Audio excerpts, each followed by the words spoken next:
అబద్ధాల తరబడి పాలమూరు రంగారెడ్డి ఇవాళ అన్న ప్రెస్ మీట్ కూడా పెట్టి మంచిగా చెప్పాడు.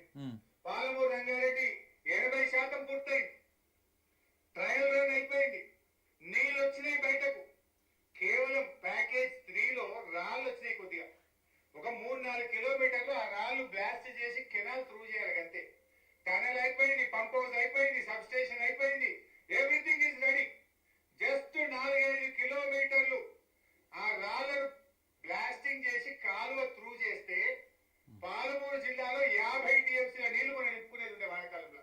ఊకోండి సార్, అమాయకులు ఉన్నారు మీరు, నిజంగానే మీరు అమాయకులు ఉన్నారు. ఇప్పుడు మీరు చెప్పినట్టు పాలమూరు రంగారెడ్డి 90% అయిపోయింది. మూడో ప్యాకేజీలో 3-4 కిలోమీటర్లు ఏదో రాయి వచ్చింది, ఆ రాళ్ళని బ్లాస్ట్ చేసుకొని టన్నెల్లో కాలువను పూర్తి చేస్తే ఎన్ని వస్తాయి? 50 టీఎంసీల నీళ్ళు వస్తాయి, దాదాపు 60 లక్షల ఎకరాలకు నీళ్ళు ఇచ్చేటువంటి అవకాశం ఉంటుంది అని చెప్పేసి మీరు చెప్తా ఉన్నారు. దానివల్ల కాంగ్రెస్ వాళ్ళకి ఏమొస్తుంది సార్? మీరు అమాయకంగా మాట్లాడుతున్నారు కానీ కాంగ్రెస్ వాళ్ళకి ఏమొస్తుంది చెప్పురి? ముఖ్యమంత్రి గారికి ఏమైనా ఒక మూటని వస్తుందా? ఆ ఇరిగేషన్ మంత్రికి చిన్న మూటని వస్తుందా? వాళ్ళకి కావాల్సింది మూటలు, ఈ నీళ్ళు ఎందుకండి? ఒకవేళ 50 టీఎంసీల నీళ్ళు వస్తే రైతులకు నీళ్ళు పోతే రైతులు బాగుపడతారు, పాలమూరు రంగారెడ్డి పచ్చగా అవుతుంది, దాని కింద ఉన్నటువంటి రైతాంగం మొత్తము జర్ర నిమ్మలంగా ఉంటారు. దానివల్ల వాళ్ళకేమొస్తుంది? కాంగ్రెస్ వాళ్ళకి. మన ముఖ్యమంత్రి గారికి ఏం కావాలి? మీరు ఏం మాట్లాడుతున్నారు? ముఖ్యమంత్రి గారికి కావాల్సింది వేరు. ఈ 3-4 కిలోమీటర్లు మీరు చెప్పినట్టు రాళ్ళు అదంతా చేసేందుకు మీరు చేసిన కాళేశ్వరము లేకపోతే మిగతా ప్రాజెక్టులు వేసిన దాని ప్రకారం చేస్తే ఎంత స్లోగా చేసినా 5-6 నెలల్లో అయిపోతుంది ఆ దుకాణం, చేసేయచ్చు ఆ 3 కిలోమీటర్లు. కానీ వీళ్ళకి ఆ ఇంట్రెస్ట్ లేదు. ఎందుకు లేదు అంటే ఇది చేయడం వల్ల వాళ్ళకు రూపాయి ఆమ్దానం లేదు.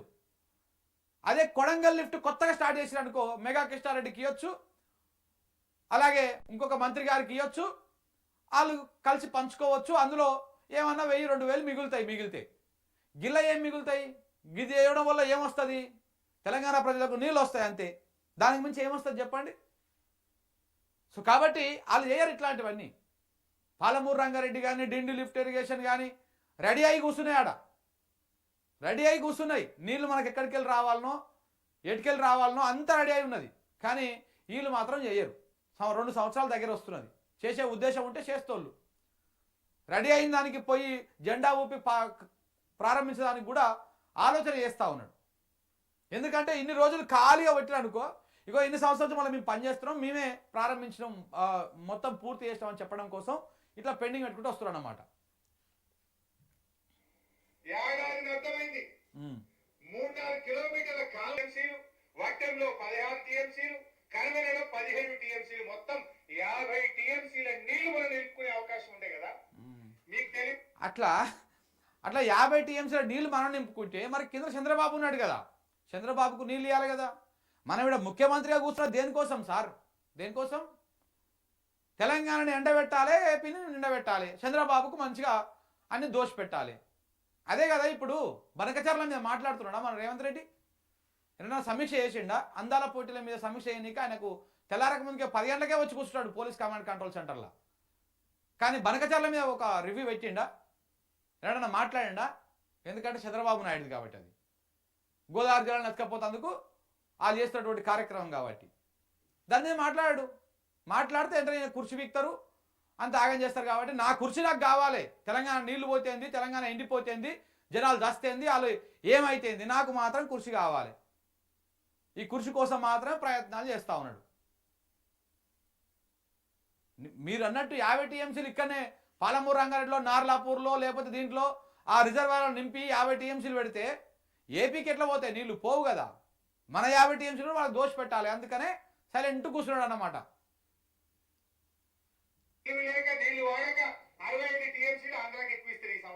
అది ఇప్పుడే కదా సార్, నేను ఆయన మనకు ఇవ్వాల్సిన నీళ్ళని అక్కడ ఇస్తందుకే ఇవన్నీ పూర్తి చేస్తలేడు. తెలంగాణకు రావాల్సినటువంటి నీళ్లు ఇవన్నీ పూర్తి చేస్తే అన్ని రెడీగా ఉంటే ఎందుకు ఆన్ చేస్తలేమని ప్రతిపక్ష పోలో ప్రజలు, ఆ ప్రాంతంలో ఉన్నటువంటి రైతులు అడుగుతారు కదా. కాబట్టి ఏం చేస్తున్నాడు? ఇట్లా పూర్తి చేయకుండా ఆపేసి పైసలు లేవని వదిలికి మొత్తుకుంటా ఈ కార్యక్రమం చేస్తున్నాడు. ఎందుకంటే ఆంధ్రాకు దోష పెట్టడం కోసం 65 టీఎంసీలు అదనంగా వదిలిపెట్టారు. ఈసారి ఆ నీళ్ళని ఇక్కడ మలుపుకునే అవకాశం ఉంటుండే మనకు. ఇంకా 2 ఏళ్ళు అంటుండు ఏంటి వాళ్ళ ఉద్దేశం? జల్లి పూర్తయింది అంతా కేసీఆర్ చేసింది అనుకుంటారని ఓ 2 ఏళ్ళు అడబెట్టి మళ్ళీ నేను ఉత్తమ్ పోయి ఇంకా 2 ఏళ్ళకి చేస్తారంట మెల్లగా. ఆడ ఉన్న పని ఏంటి? గట్టిగా చేస్తే 4 రోజుల పని ఉండదు. 4 రోజులు గట్టిగా చేస్తే 50 టీఎంసీలు పాలమూరు ఎత్తిపోతల పథకంలో నింపుకునే అవకాశం ఉంది. దాన్ని ఇలా పండబెట్టి అన్యాయం చేస్తున్న పరిస్థితి ఉన్నది. దశాబ్దాల తరబడి పాలమూరు జిల్లాలో ప్రాజెక్టులు పేరు మారిపోయింది. కానీ ఎవడు కల్వకుర్తి, నెట్టంపాడు, భీమా, కోయిల్ సాగర్ అంటలేరుగా. వాటి పేరే పెండింగ్ ప్రాజెక్టులు. ఆ పేరు ఎవరు తెచ్చిండ్రు? ఇదే ఘనత వహించిన కాంగ్రెస్ తెలుగుదేశంలో పుణ్యం. ప్రాజెక్టుల పేరు మర్చిపోయారు. పెండింగ్ ప్రాజెక్టులు పూర్తి చేయాలని పాదయాత్ర, పెండింగ్ ప్రాజెక్టులు పూర్తి చేయాలని నిరాహార దీక్ష. ఈ ఎన్నికల్లో మేము గెలిస్తే పెండింగ్ ప్రాజెక్టులు పూర్తి చేస్తామనే కాడికి వచ్చింది కథ. ఆ పెండింగ్ ప్రాజెక్టులను నిరంజన్ అన్న ప్లానింగ్ బోర్డు వైస్ చైర్మన్ గా, లక్ష్మారెడ్డి గారు మంత్రిగా, నేను నీటిపారుదల మంత్రిగా ప్రాజెక్టు సైట్ల దగ్గర నేల మీద జంప్కాన్ వేసుకొని పండుకున్నాం. మేము అక్కడ పనిచేసినాం. పరుపులు వేసుకోలే, మంచాలు వేసుకోలే. మేము జంప్కాన్ వేసుకొని మేము ప్రాజెక్ట్ సైట్లలో పండుకొని రాత్రింబవళ్ళు పనిచేస్తే ఇవాళ పెండింగ్ ప్రాజెక్టులను రన్నింగ్ ప్రాజెక్టులుగా మార్చి 4,000 కోట్ల రూపాయలు ఖర్చు పెట్టి 8 లక్షల ఎకరాలు ఆ వలసల జిల్లా పాలమూరు జిల్లాకు నీళ్లు ఇచ్చింది కేసీఆర్ ప్రభుత్వం, బీఆర్ఎస్ ప్రభుత్వం. అది మనం సాధించింది.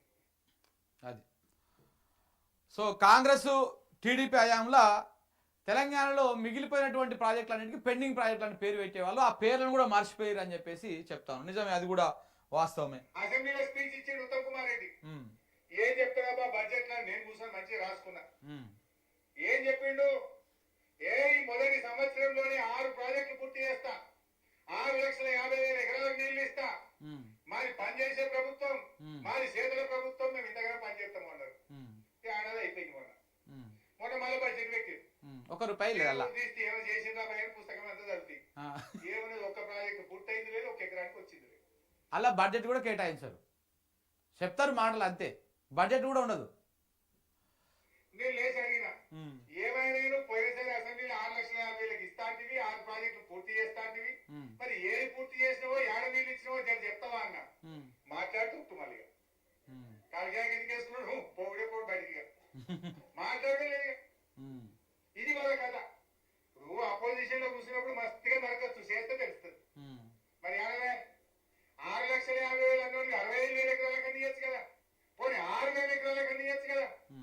ఆ 65,000 లేదు, 6,000 లేదు, గుండు సున్నా. ఇప్పుడు మళ్ళీ చెప్పింది ఈ సంవత్సరం 6 లక్షలకి ఇస్తాను. ఇక చూడాలి వాళ్ళు ఏం చెప్తారు. ఇక మళ్ళీ బడ్జెట్ పట్టుకుంటే ఇచ్చిపెట్టాను నేను. ఇది కథ వీళ్ళు. అది సో పోయినసారి బడ్జెట్లో 6 సంవత్సరం లోపల 6 ప్రాజెక్టులు పూర్తి చేసి 6,50,000 ఎకరాలకి మేము ఈ బడ్జెట్ అయిపోయినట్టు ఇస్తాము అని చెప్పినట్ట ఫస్ట్ బడ్జెట్లో. అది అయిపోయిన తర్వాత మొన్న బడ్జెట్ పెట్టినప్పుడు మరి ఎక్కడ పోయి నేను అంతకుముందు చెప్పినా అని అడిగితే సప్పు లేదు, కుయ్యి లేదు, కాయ లేదు. మళ్ళీ పెట్టినట్ట ఈ బడ్జెట్లో. మరి వచ్చే సంవత్సరానికి మళ్ళీ ఎట్లా ఉంటుందో చూడాలని చెప్తా ఉన్నారు.